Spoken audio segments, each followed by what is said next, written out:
ఇప్పుడు ఇంత చరిత్ర మీ అందరికీ అందరు పాత మిత్రులే అని ఈ విధంగా ఇబ్బంది పెట్టి మానసికంగా కుంగదీసి మానసికంగా నా కొడుకు చనిపోయినప్పుడే సగం చనిపోయినా కానీ మళ్ళీ ధైర్యం తెచ్చుకున్న చాలామంది చెప్పాను రాజకీయాలు వదిలిపెడదాం అది చేద్దామంటే తర్వాత అనిపించింది. ఇప్పుడు ఇవాళ వేదాంత గ్రూప్ చైర్మన్ తీసుకున్న నిర్ణయం లేదని మనం ఏం చేయొద్దు, ఆ కొడుకు లేకుండా ఆయన పేరు చిరకాలం ఉంటట్టు కొన్ని సేవా కార్యక్రమం చేసుకుంటూ ప్రజలలో ఉందాం అని చెప్పి ఆ తర్వాత కూడా 3 సార్లు గెలిచిన మళ్ళీ పార్లమెంట్ సభ్యునిగా కనీసం పోలింగ్ బూత్ ఖర్చులు కూడా ఇవ్వకుండా గెలిచిందంటే మీరు అర్థం చేసుకోవాలి.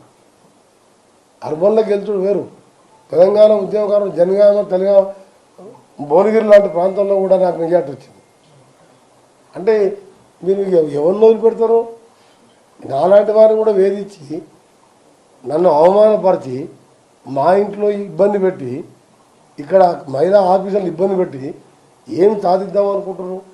ఇది మీరు కరెక్ట్ అనుకుంటే కంటిన్యూ చేయండి, అందరు మినిస్టర్ల మీద ముఖ్యమంత్రి మీద వేయండి. ఇది కరెక్ట్ కాదు.